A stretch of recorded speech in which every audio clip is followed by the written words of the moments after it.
Bonjour à tous, moi c'est Cléo et on va vous présenter avec Ambre et Antoine une vidéo sur la pollution numérique, en partant des origines de celle-ci pour finir sur les solutions qu'on peut y apporter même à notre échelle. Mais d'abord, quelques chiffres et une définition. La pollution numérique, c'est quoi ? Alors la pollution numérique, c'est la pollution qui part de la création des objets électroniques connectés, tels que des ordinateurs, des smartphones, à leur fin de vie, tout en passant par les usages que les utilisateurs en font. En gros, on part de la fabrication au recyclage, en passant par les envois de mails, les recherches sur Internet, etc. Donc le vrai problème de cette pollution, c'est qu'on ne la voit pas. Quand on regarde notre téléphone, on se dit pas « Oula, il pollue beaucoup !» Alors que quand on est dans la rue et qu'on voit une voiture avec plein de fumée qui sort de son pot d'échappement, on se dit forcément que ça pollue. Par contre, nos portables, on les voit pas fumer. Heureusement, parce que sinon c'est qu'il y a un problème. Pourtant, la pollution numérique, on ne peut pas la négliger, puisqu'elle représente 4% de l'émission de CO2 mondiale et que ça va toujours en grandissant. Donc ça représente 1400 tonnes de CO2 par an. En plus, ça correspond à 7% de la consommation mondiale d'électricité. Tous les appareils électroniques connectés sont concernés, de notre montre connectée à notre frigo dans certains cas. En parallèle de ce terme de pollution numérique, on a vu apparaître d'autres termes tels que sobriété numérique ou civisme numérique. Et ces deux termes désignent justement la volonté d'adopter des comportements modérés et un usage plus sobre du numérique. Alors je vous souhaite une bonne vidéo et à bientôt! Nous avons tous chez nous au moins un ordinateur. Souvent plus qu'un seul, on va pas se le cacher. Mais est-ce que l'on se rend bien compte de l'empreinte carbone franchement impressionnante de ces machines ? Tout d'abord, on peut séparer l'impact carbone de nos ordinateurs en différentes phases. Dans le cycle que vous voyez, chaque moment est polluant. D'après une étude de l'ADEME, nos ordinateurs émettent 169 kg de CO2 sur l'ensemble de leur cycle. La partie sans aucun doute la plus polluante, c'est la fabrication de l'ordinateur, puis son transport à travers le monde. Elle produit plus de 127 kg de CO2. Alors commençons par nous concentrer sur cette production et son impact environnemental qui, comme nous allons pouvoir le constater, est très difficile à évaluer. D'après une étude réalisée par l'ADEME, il faut 800 kg de matières premières pour faire un ordi de seulement 2 kg. Notamment car la fabrication d'un ordinateur nécessite énormément d'énergie, de traitements chimiques et de métaux dont l'extraction est très difficile et polluante. Certains disent même que pour fabriquer la seule puce d'un de nos smartphones, il nous faut 200 kg de matières premières. Il semblerait finalement que plus on miniaturise, plus on alourdit l'impact environnemental des produits puisqu'ils sont toujours plus précis et nécessitent toujours plus de matériaux rares et spécifiques. Mais revenons aux minerais rares nécessaires pour nos ordinateurs.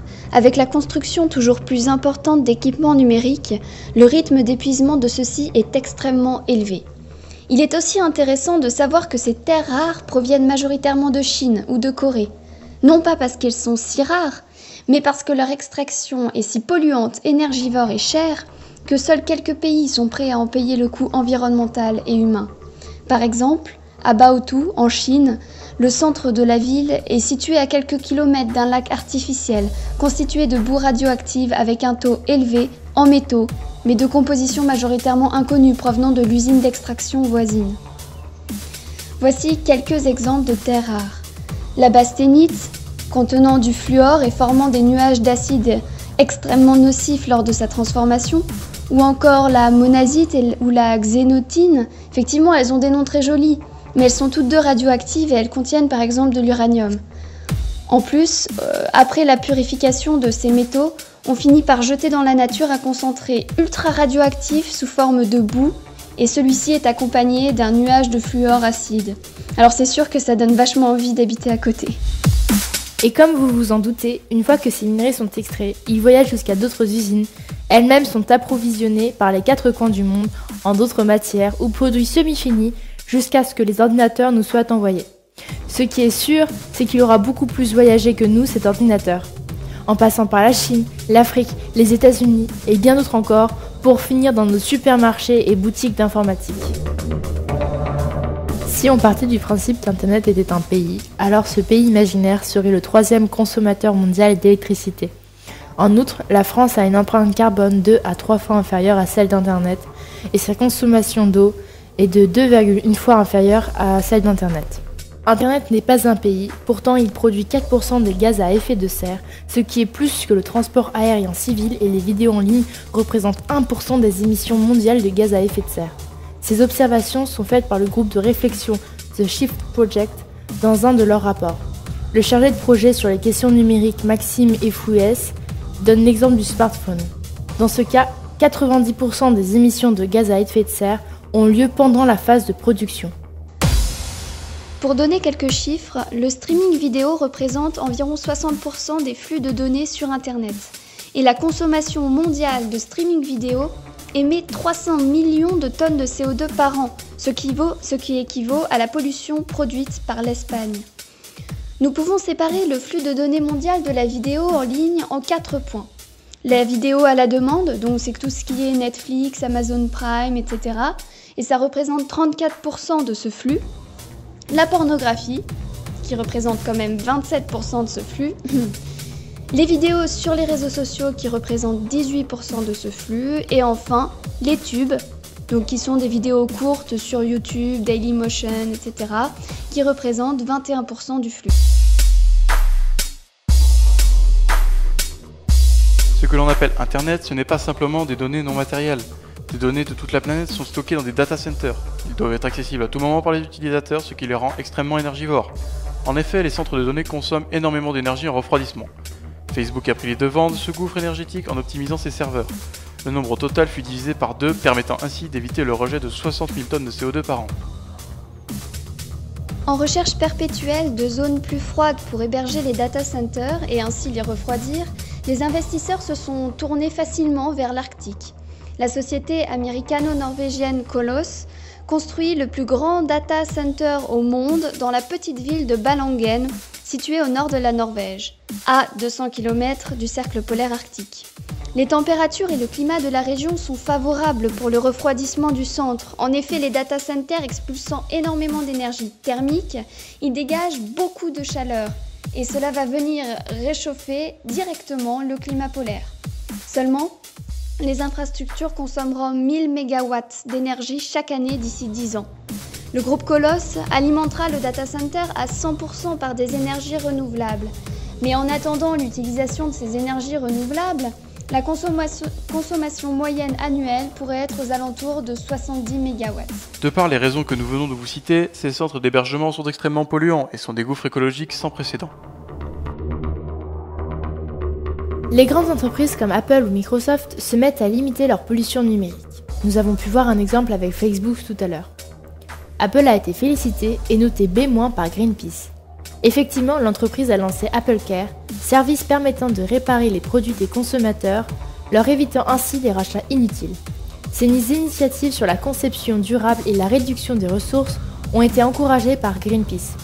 De plus, Apple a lancé un projet de récupération des produits usagés nommé Apple Trade-in. Les deux initiatives sont très importantes car seulement 20% des produits électroniques sont recyclés. Mais Apple n'est pas la seule entreprise en course pour le zéro déchet. Microsoft envisage une neutralité carbone d'ici 10 ans, en compensant chacun de leurs rejets de CO2. Seulement, l'entreprise va encore plus grand et en 2050, Microsoft aimerait atteindre une empreinte carbone négative. C'est-à-dire que l'entreprise compensera tellement les émissions de CO2 que le taux général de CO2 diminuera dans l'atmosphère grâce à elle. En gros, c'est comme si Microsoft compensait pour les autres entreprises. Pour y parvenir, de nombreuses conditions doivent être remplies. Les data centers, les campus ainsi que les infrastructures seront alimentés par des énergies 100% renouvelables. De plus, dès juillet 2020, l'entreprise instaurera une taxe carbone interne. Elle financera aussi une grande opération de reforestation. Il y aura une mise en place d'un fonds d'innovation pour le climat d'$1 milliard permettant d'investir dans la technologie de capture et d'élimination du CO2. En plus de tout ça, l'entreprise prévoit de diffuser ses rapports annuels sur leurs émissions de CO2 et d'indiquer le bilan carbone de leurs produits sur les étiquettes de ces derniers. En partant à la recherche de différentes avancées législatives ayant pour but justement de réduire cette pollution numérique, on est tombé sur l'obsolescence programmée. Alors évidemment, on connaît tous ce terme, on en a tous déjà entendu parler, mais je vais quand même vous donner une définition. Donc, d'après l'ADEME, donc après nombreux débats, etc., il a été écrit que la notion d'obsolescence programmée dénonçait un stratagème par lequel un bien verrait sa durée normative sciemment réduite dès sa conception, limitant ainsi sa durée d'usage pour des raisons de modèle économique.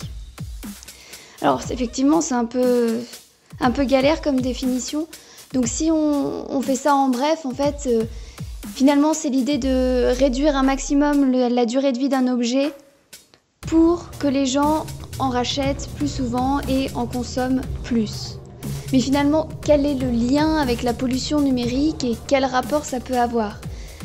Alors effectivement, quand on achète un smartphone, on sait que la fabrication du smartphone que l'on achète pollue beaucoup. Par conséquent, si l'on achète un smartphone tous les 2 ans, on va polluer beaucoup plus. Et en plus, on sait que si on passe par exemple de 2 à 4 ans la durée de vie d'un smartphone, on améliore de 50% son empreinte carbone. C'est pas négligeable. Donc depuis 2015, juillet 2015, il existe en France une loi contre l'obsolescence programmée, qui est alors considérée comme un délit. Donc c'est très bien, mais on va citer ici quelques exemples d'obsolescence programmée et ça va nous permettre de montrer justement à quel point cela semble difficile de punir cette obsolescence programmée et de la remarquer, de la déceler dans les produits. Donc par exemple dans les smartphones et ordi Apple ou LG, toutes les pièces sont soudées entre elles, de telle sorte qu'on n'ait pas la possibilité de réparer l'une des pièces à part. Donc par conséquent, si une seule pièce d'un smartphone ne fonctionne plus, on est obligé d'acheter un nouvel appareil. Il n'y a pas de réparation possible. Ou alors, ils peuvent aussi ne pas fournir de pièces détachées ou à un prix trop élevé, de telle sorte que les gens soient obligés d'acheter toujours un appareil neuf. D'autres techniques, c'est par exemple rendre incompatibles les nouveaux accessoires avec les anciens équipements, comme avec les prises. C'est très simple, mais c'est aussi très efficace. Finalement, on voit par ces exemples à quel point ça semble difficile de punir l'obsolescence programmée. Et à la fois, ça semble extrêmement nécessaire pour augmenter à un maximum la durée de vie des objets, limitant ainsi l'achat de nouveaux objets électroniques, et par conséquent limiter leur fabrication qui reste très polluante. Loi anti-gaspillage adoptée par le Parlement ce 30 janvier 2020 ayant pour but de réduire les déchets. Mais quel est le lien avec la pollution numérique ? Le but va aussi être de réduire l'émission de CO2 provenant du numérique, notamment en obligeant les opérateurs téléphoniques et les grands diffuseurs de contenu à informer leurs clients ou clientes de l'impact carbone de leur activité numérique. Le but est que d'ici 2021, tous les consommateurs soient informés des effets du numérique sur l'environnement. Les associations sensibles à cette nouvelle forme de pollution ont lancé plusieurs projets pour sensibiliser les gens et les aider dans leur choix de produits connectés. Même l'État s'y est mis. C'est pas une association, mais c'est pas grave. Voici quelques exemples d'actions. The Shift Project, Carboniliseur. Le but de ce projet est d'informer les gens de leur empreinte carbone générée par leur utilisation du web. Une étude réalisée par Greenpeace classant toutes les grandes marques électroniques dans son guide high-tech. Il y a eu aussi la création de labels environnementaux pour consommer plus durable. Donc on trouve ça sur la majorité des produits, que ce soit des produits numériques ou alors simplement des meubles, etc. Donc justement sur le site de l'ADEME, qui est un site national, il y a ces différents labels environnementaux qui peuvent nous aider. Par exemple pour l'ordinateur, il y a un label qui vise à garantir que les produits aient un impact environnemental réduit tout au long de leur cycle de vie. Par exemple sur l'efficacité énergétique à l'utilisation, la réduction des consommations, etc. Donc il est très utile, avant d'acheter un produit, de consulter ces labels et de voir s'il en bénéficie pour savoir s'ils sont plus durables finalement. Il y a de nombreuses solutions pour réduire sa pollution numérique de tous les jours. Nous pouvons éviter l'utilisation de la 4G pour lire des vidéos. En effet, la 4G consomme 23 fois plus d'énergie que le Wi-Fi, émettant ainsi d'autant plus de gaz à effet de serre. La désactivation de la lecture automatique des vidéos, que ce soit sur YouTube ou sur Facebook, permettrait d'économiser beaucoup d'énergie. Un tri régulier dans nos mails, surtout ceux qui contiennent des pièces jointes, évite le stockage inutile dans les data centers. D'ailleurs, pourquoi faut-il effacer en priorité ceux avec les pièces jointes ? Car l'envoi et le stockage d'un mail avec une pièce jointe correspond à laisser une ampoule allumée pendant 1 heure. Pour nous aider dans cette tâche de tri, nous pouvons par exemple utiliser CleanFox, qui en plus de l'aide au tri, nous propose de nous désinscrire des newsletters que l'on ne lit plus. Nous pouvons aussi éviter l'envoi de pièces jointes lourdes à de nombreux destinataires. Nous pouvons aussi éviter de stocker trop de choses et des choses non essentielles sur le cloud, qui correspond en réalité au data center. Moins il y aura de choses sur le cloud, moins il y aura de pollution à cause du refroidissement des centres de données. Une dernière solution s'offre enfin à nous, l'utilisation de téléphones portables avec des composants changeables à chaque pas de la vie de l'appareil. On ne change, du coup, que ce qui a besoin d'être changé et pas tout l'appareil. Il est très important de recycler tous nos anciens téléphones, ordinateurs et autres, car ce sont des puits de matières précieuses très utiles. On a tous chez nous des vieux téléphones qui ne marchent plus depuis des années, mais qu'on garde au cas où. Pour la France, cela correspondrait donc à un total entre 54 à 113 millions de téléphones qui prennent de la poussière tout seuls chez nous. Le recyclage de tous ces smartphones permettrait de retraiter correctement les substances polluantes qu'ils contiennent, et surtout de réutiliser certains des composants comme les terres rares dont nous avons parlé précédemment. Le coût énergétique et polluant de la phase de fabrication de ces engins sera alors beaucoup moins polluant et énergivore. Par exemple, nos disques durs foutus sont déchiquetés puis transformés en lingots d'aluminium qui sont utilisés pour l'industrie automobile.